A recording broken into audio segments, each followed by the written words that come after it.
할렐루야. 오늘은 우리 주님이 죄와 사망의 권세를 이기시고 부활하신 부활주일입니다. 이 뜻깊은 부활주일을 맞는 여러분과 여러분의 가정 위에 주님의 부활의 축복과 은총이 충만히 깃들기를 먼저 기원합니다. 해마다 우리는 부활절을 봄과 더불어 맞습니다. 이것은 우리에게 부활의 교훈과 진리를 이해하는 데 많은 도움을 주기도 합니다. 왜냐하면 우리는 자연의 소생을 통해서 예수 그리스도의 부활을 더 깊이 묵상할 수 있게 되는 때문입니다. 19세기의 최대의 시인으로 알려진 헨리 롱펠로라고 하는 분이 있습니다. 그분의 인생 창가는 너무나 유명합니다. 그러나 그는 결혼을 해서 젊은 아내가 병들어 곧 세상을 떠납니다. 그래서 재혼을 합니다. 그러나 재혼한 두 번째 부인도 부엌에서 사고가 나서 곧 세상을 떠납니다. 그래서 말할 수 없는 가정의 어려움과 인생의 고난과 시련을 겪게 됩니다. 그럼에도 불구하고 항상 인생을 긍정적으로 보고 희망을 불어넣어주며 위로하는 훌륭한 시를 많이 썼습니다. 그가 75세 때 임종을 얼마 앞두고 어떤 기자가 그의 가정을 방문해서 인터뷰를 했습니다. 선생님께서는 말할 수 없는 고난과 시련을 겪으면서도 항상 인생을 긍정적으로 보고 희망을 불어넣어주며 많은 사람을 위로하고 격려하는 훌륭한 시를 많이 썼는데 그 비결이 어디에 있습니까? 롱펠로는 조용히 바깥 뜰을 바라보면서 사과나무를 가르쳤습니다. 그리고 저 사과나무가 나의 스승이라고 말해 주었습니다. 저 사과나무는 대단히 늙었습니다. 고목이 되었습니다. 그러나 해마다 봄이 되면 새순이 돋고 아름다운 꽃을 피우고 많은 열매를 맺는 것을 봅니다. 나는 그것을 응시하면서 항상 내 인생을 젊고 새롭게 살았다고 고백을 했습니다. 옳습니다. 우리는 자연의 소생을 바라보면서 그리스도 안에서 내가 죽고 그리스도와 더불어 다시 사는 부활의 교훈과 진리를 깊게 묵상해 보는 것입니다. 또 부활절이 되면은 우리 기독교에서는 달걀에다가 물을 들여서 교인들에게 나눠주는 풍습이 있습니다. 그것은 달걀이 죽은 것 같지만은 어미 닭의 품에 얼마 동안 안겨주면은 그 속에서 생명이 두꺼운 달걀 껍질을 깨고 뚫고 나와서 생명력 있는 병아리가 되는 것을 봅니다. 그것을 통해서 우리는 부활의 교훈과 진리를 깊이 깨닫고 묵상할 수 있기 때문인 것입니다. 그러나 그리스도의 부활의 사건은 이러한 자연의 소생이나 계랄의 부화작용 이상의 것입니다. 아니, 그것과는 근본적으로 다른 전적인 죽음에서, 전적인 사망에서 생명으로 옮겨진 생명의 기적을 의미하는 것입니다. 우리 인간은 생명을 죽이는 힘은 있지만 생명을 살리는, 생명을 창조하는 능력은 없는 것입니다. 이것은 우리 인간의 이성으로는 다 이해할 수 없는 신비 중의 신비요, 기적 중의 기적의 사건인 것입니다. 그러나 우리는 믿음의 눈을 통해서 하나님의 오묘한 진리를 깨닫게 됩니다. 우리 예수 그리스도의 복음은 바로 이러한 예수 그리스도의 부활의 사건 위에 세워져 있음을 우리는 성서에서 읽습니다. 그래서 사도 바울도 만일 예수 그리스도가 다시 살지 않았다고 하면은 우리의 믿음도 헛것이요, 우리의 전파하는 것도 헛것이요, 우리는 오히려 거짓말하는 사람으로 낙인 찍히게 될 것이라고, 고소당하게 될 것이라고 고린도전서 15장에서 외치게 된 것입니다. 이처럼 기독교 복음의 핵심은 예수 그리스도의 부활의 사건에 있습니다. 예수 그리스도의 부활의 사건은 우리의 믿음과 우리의 신앙과 우리의 선교의 핵심이 되고 기초가 되고 근거가 되는 것을 우리는 봅니다. 만일 예수 그리스도께서 다시 살지 아니했다고 하면은 예수 그리스도의 십자가가 하나의 순교자의 면류관은 될 수 있을지 모르지만은 기쁜 생명의 복음은 될 수 없는 것입니다. 우리 기독교가 정말 생명의 복음이 된 그 이유가 어디에 있습니까? 예수 그리스도가 다시 사망에서 살아나셨다고 하는 이 부활의 메시지에 있는 것입니다. 그래서 어떤 이도 말합니다. 기독교 복음의 핵심이 어디 있느냐? 기독교 복음의 특징이 어디 있느냐? 그가 여기 계시지 아니하시고 다시 살아나셨다고 하는 빈 무덤에 있음을 우리는 기억해야 한다고 강조한 것입니다. 한 설교가도 그런 말을 했습니다. 우리가 세상 사람들의 무덤을 찾아갈 때에 공통적으로 읽는 묘비가 있습니다. 그것은 그가 여기에 누워 있다고 하는 말입니다. 그리고 그 밑에는 죽은 사람의 이름과 생년월일과 죽은 사망일자가 있습니다. 그리고 혹 거기에다가 훌륭한 일을 한 분은 그 사람의 업적이 기록되어 있습니다. 그러나 예수 그리스도의 묘비에는 이것과는 전적으로 다른 정반대의 글이 돌비에 새겨진 것이 아니라 천사의 언어를 통해서 인간들의 심령 골수에 새겨져 있는 것입니다. 예수 그리스도의 복음의 생명력은 바로 예수 그리스도가 여기 계시지 아니한다고 하는, 예수 그리스도가 다시 사셨다고 하는 천사의 선언에 있음을 우리는 명심해야 할 것입니다. 그러나 죽음에서 다시 살았다고 하는 이야기는 인간의 이성으로는, 인간의 지혜로는 잘 납득되지 않는 어려운 이야기입니다. 그러므로 많은 사람들이 이것을 받아들이지 않았습니다. 부인하려고 했습니다.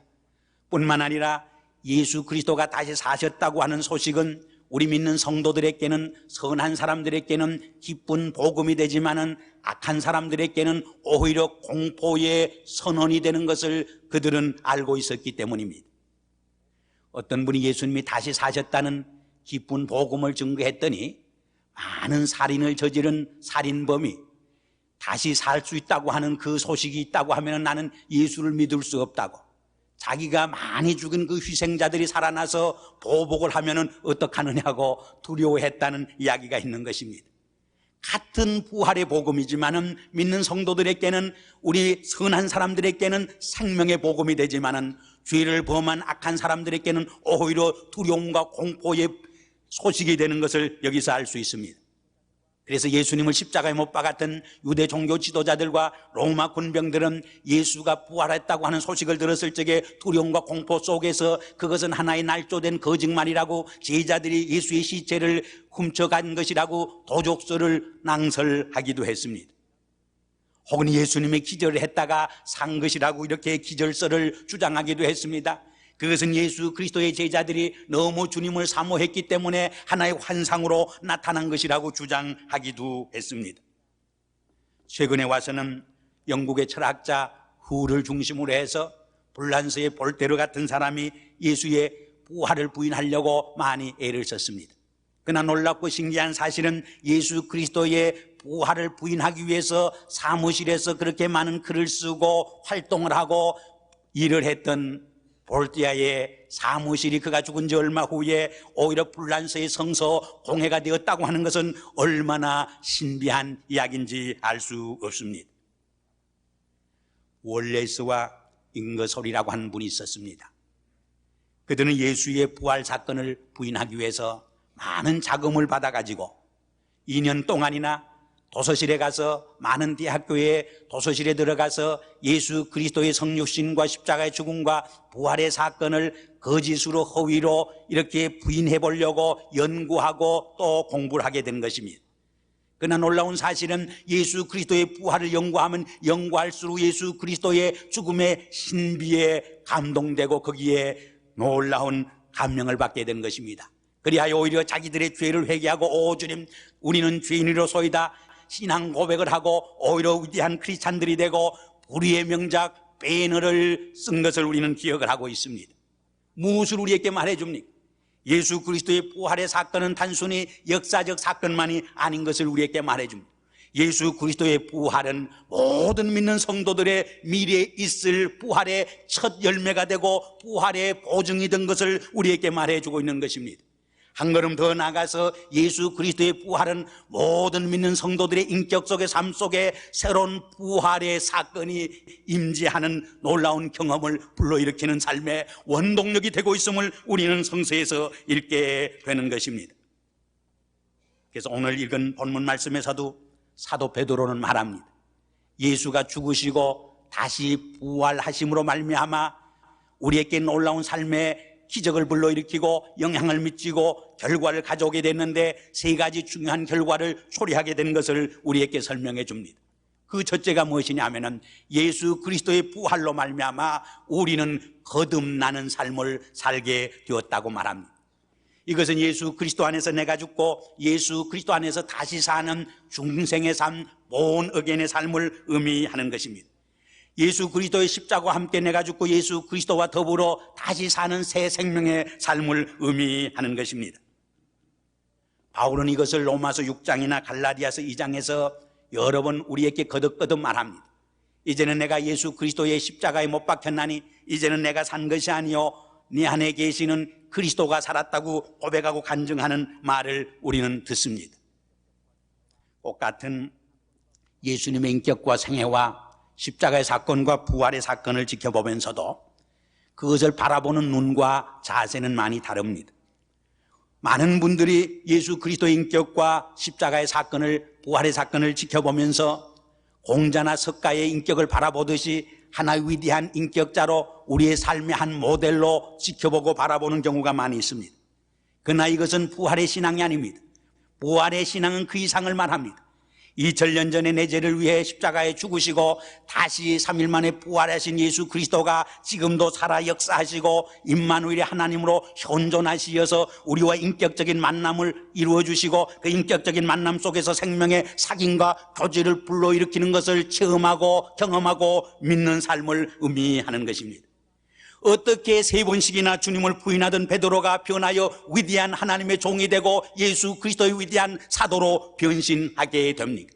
어떻게 기독교를 박해하고 예수 믿는 사람을 잡아 죽이던 사울이 변하여 위대한 하나님의 일꾼 바울이 될 수 있었습니까? 그것이 바로 부활의 사건이었고 부활의 기적이었던 것을 성서는 우리에게 증언해 주고 있습니다. 2000년 전에 일어났던 제자들이 체험한 이 부활의 놀라운 체험이 어떻게 오늘 나의 사건으로, 오늘 이 시간 나의 사건으로 받아들여지고 체험될 수 있는 것입니까? 그것이 바로 성령 안에서 바로 예수 그리스도의 부활의 사건이 현존하는 살아있는 사건으로 나에게 체험될 적에 우리의 삶 속에 이러한 새 생명의 역사가 이루어지는 것을 우리는 경험하게 되어지는 것입니다. 우리가 성경을 읽어보면은 도무지 이해할 수 없는 질문이 하나 있습니다. 예수 그리스도의 부활의 사건을 전제하지 않고는 도저히 납득되지 않는 하나의 수수께끼와 질문이 있습니다. 그것은 그렇게 나약하고 비겁하고 두려워하던 그 슬픔에 잠겼던 제자의 무리들이, 예수의 제자들이 어떻게 그렇게 변해서 용감하고 담대하고 죽음을 두려워하지 아니하고 자기들의 생명을 바쳐가면서 순교자의 무리로 변해서 그리스도의 복음을 딱 끝까지 증거하는 놀라운 생명의 공동체를 이루었느냐 하는 물음인 것입니다. 예수 그리스도의 부활을 전제하지 않을 적에 이 질문을 풀 길이 없습니다. 이 수수께끼를 풀 길이 없습니다. 물론 그들이 3년 동안 예수 그리스도와 함께 지나면서 많은 인격적인 감화를 받았습니다. 산상보훈을 통해서 많은 교훈을, 진리를 배우기도 했습니다. 그러나 그것들이 그들의 인격을 근본적으로 바꿔놓는 하나의 원동력은 되지 못했습니다. 그 후에 예수 그리스도의 부활을 친히 경험하고 체험했을 적에 그들의 인격 속에, 삶 속에 놀라운 새 생명의 역사와 변화를 체험하게 된 것입니다. 우리가 성경을 읽어보면 거듭거듭 예수 그리스도의 부활의 사건과 이 체험을 강조하고 있음을 봅니다. 사도들의 복음의 메시지의 핵심이 바로 이 부활의 사건이요 부활에 대한 경험과 체험인 것을 우리에게 증언해 주고 있는 것을 읽게 되는 것입니다. 사도행전 1장 22절에 보면은 가룟 유다를 대신해서 12제자 중에 한 사람을 보선합니다. 그때 그 자격을 어디에 두느냐 하면은 예수 그리스도의 부활을 체험하고 예수 그리스도의 부활을 증거할 수 있는 사람으로 두고 있는 것을 우리는 볼 수 있습니다. 그래서 제임스 스튜어드라고 하는 분은 예수의 생애와 교훈이라고 하는 책에서 그런 말을 했습니다. 예수님의 제자들의 활동을 통해서 예수 그리스도의 부활을 기점으로 놀랍게 달라진 두 개의 모습을 발견할 수 있다고 말했습니다. 하나는 예수 그리스도의 부활을 체험하기 전에 마가 요한의 다락방에서 두려워하고 공포에 질려있고 수심과 근심에 사로잡혀 있었던 연약하고 비굴한 비겁한 제자들의 모습인 것입니다. 또 하나는 예수님의 부활을 체험하고 경험했을 적에 모든 두려움이 사라지고 환희에 찬 승리의 모습으로 이 예수의 부활의 메시지를 증가하기 위해서 거리로 세상으로 뛰어드는 순교자의 모습이라고 지적을 했습니다. 그는 계속해서 말합니다. 예수 그리스도의 부활의 의의가 그 점에서 네 가지 중요한 역사적 의미를 우리에게 부여한다고 말합니다. 그 첫째가 무엇이냐? 예수 그리스도의 부활은 예수 그리스도가 참 하나님의 아들 메시아됨을 우리에게 확증해 주었다고 말합니다. 두 번째로 예수 그리스도의 부활은 진리가 비진리를, 의가 불의를, 선이 악을, 사랑이 미움을, 생명이 죽음을 이기게 된다고 하는 것을 역사 속에 확증해 주었다고 말합니다. 세 번째로 예수 그리스도의 부활의 사건은 죽음을 이기고 우리에게 영원한 영생을 보증해 주었다고 말합니다. 그리고 한 걸음 더 나아가서 마지막으로 예수 그리스도의 부활의 사건은 현재도 살아 계셔서 우리와 함께하는 임마누엘의 하나님의 보호와 은총과 축복을 체험케 한다고 말했습니다. 옳습니다. 예수 그리스도의 부활의 사건은 단순히 역사적 사건으로 끝난 것이 아닙니다. 우리 믿는 모든 성도들의 미래에 이루어질 부활의 확증과 부활의 첫 열매가 되어주신 것입니다. 뿐만 아니라 오늘 살아가는 크리스찬들에게 있어서 모든 죄악을 이기고 악의 세력을 이기고 승리하는 삶의 원동력이 되고 있음을 봅니다. 아니, 새 생명의 원천이 되고 있음을 우리는 경험하는 것입니다. 다음으로 사도 베드로는 말합니다. 예수 그리스도의 부활로 말미암아 우리에게 산 소망이 주어졌다고. 소망은 우리의 삶에 있어서 생명입니다. 우리 인간은 한마디로 소망으로 살아가는 존재입니다. 소망은 우리의 삶의 원동력이요 핵인 것입니다. 우리 인생에게서 소망을 빼앗는다고 하는 것은 가장 큰 형벌입니다. 그것은 가장 무능해지고 죽은 삶이 되어지는 것입니다. 단테가 쓴 유명한 신곡에 보면 지옥편에 이런 말이 나옵니다. 지옥을 향해 들어오는 망령들을 향하여서 너희 일체의 희망을 버리라고 경고합니다. 무슨 말입니까? 희망을 상실한 곳, 그곳이 곧 지옥이라고 하는 말입니다. 희망을 간직한 삶, 거기에 천국이 시작된다고 하는 말입니다. 우리가 내일을 믿는 믿음을 가지고 사는 사람과 내일이 없다고 생각하며 사는 사람 사이에는, 다시 말해서 소망을 간직하고 사는 삶과 소망을 상실하고 사는 사람 사이에는 하늘과 땅의 차이가 있습니다. 천국과 지옥의 차이가 있는 현실의 삶을 살 수밖에 없는 것입니다. 우리 인간의 삶을 질식시키고 파멸시키는 두 개의 큰 원수가 있습니다. 하나는 니힐리즘입니다. 허무주의입니다. 이 허무주의의 병에 걸리게 되면은 삶의 의미와 목적과 소망을 완전히 상실하고 안으로부터 우리의 삶이 썩어들어갑니다. 질식됩니다. 죽어갑니다. 많은 지성인들이 이 허무주의의 병에 걸리기 쉽습니다. 두 번째는 물질주의입니다. 이 물질주의의 병에 걸리게 되면은 돈이 전부로 보입니다. 그러기에 그들에게는 참된 정신적인 영적인 삶이 고갈됩니다. 내면적인 삶이 깡마르게 됩니다. 그때 그의 영혼은 죽게 되는 것입니다. 그때 금수와 같이 도덕적으로 윤리적으로 타락하고 부패하는 것을 우리는 봅니다. 근데 예수 그리스도의 부활의 사건은 우리 인간을 송두리째 파괴하고 질식시키는 이 두 개의 원수를 파괴시킨 것입니다. 무찌르게 된 것입니다. 거기에서 승리하는 삶을 우리에게 가져다 준 것입니다. 이 두 개의 원수에서 포로된 인간들을 자유케 하고 해방시켜 준 것입니다. 그런데 오늘 본문을 보면은 예수 그리스도의 부활로 말미암아 우리에게 산 소망이 있게 되었다고 말합니다. 이 말은 우리의 세상 삶에는 산 소망이 아닌 죽은 소망이 있음을 전제한 말입니다. 거짓 희망, 우리를 속이고 기만하는 희망이 있다고 하는 말입니다. 사실 세상에 얼마나 많은 사람들이 거짓 희망과 참된 산 소망이 아닌 하나의 기만적인 허구적인 희망에 속아서 인생을 속고 살고 있습니까? 마지막으로 사도 베드로는 말합니다. 예수 그리스도의 부활로 말미암아 우리에게 썩지 아니하고 더럽히지 아니하고 쇠잔하지 아니하는 하늘의 기업을 약속받게 되었다고 말합니다. 이것은 구체적으로 말해서 산 소망에 대한 구체적인 내용을 의미하는 것입니다. 세상의 소망, 세상의 기업은 곧 썩어질 낡은 소망입니다. 그래서 사도 바울은 말합니다. 우리의 돌아보는 것은 보이는 것이 아니요 보이지 않는 것이니 보이는 것은 잠깐이요 보이지 않는 것은 영원함이라고 말합니다. 세상의 소망, 세상의 기업은 곧 쇠잔해집니다. 썩어집니다. 더럽혀집니다. 오히려 그것 때문에 내 인격이 손실을 당하고 손상을 받고 명예가 훼손되고 오히려 그것 때문에 내가 상처를 받고 내가 오히려 그것 때문에 영혼이 파멸되는 멸망과 심판을 받게 되는 것을 얼마나 우리는 수없이 보고 있습니까? 그러나 하늘나라의 참된 기업을 바라보면서 사는 우리들은 이러한 하늘나라에 썩지 않은, 더럽지 아니하는, 쇠잔하지 않는 하늘의 영원한 기업이 있기 때문에 이 세상에서 잠시 고난을 당하고 시련을 당하고 어려움을 당하지만은 인내하고 즐거워하고 기뻐하며 살아갈 수 있는 것입니다. 사실 이 세상을 살다 보면은 얼마나 시험이 많습니까? 얼마나 고난이 많습니까? 얼마나 억울한 일이 많습니까? 얼마나 괴로운 일이 많습니까? 우리의 마음을 상처 주는 얼마나 많은 일들이 우리에게 애워싸여 있습니까?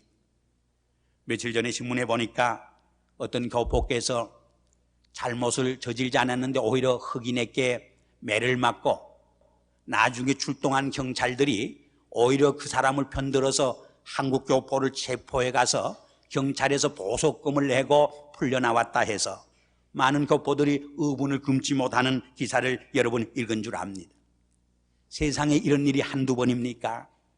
세상에 우리가 살아갈 적에 그 이상의 억울한 일이, 부조리가 얼마나 많이 있습니까? 만일 그것들을 다 기억을 한다고 하면 속병이 나서 제 목숨대로 살지 못할 것입니다. 하루도 평안하게 잠을 이룰 수 없는 것입니다. 이 세상살이가 가시밭과 같은 고해의 삶이 될 것입니다. 그러나 부활의 신앙을 간직한 우리 크리스찬들은 이러한 모순과 부조리 속에서도 좌절하고 시리하지 아니하고 오히려 용기와 인내로 살아가게 됩니다.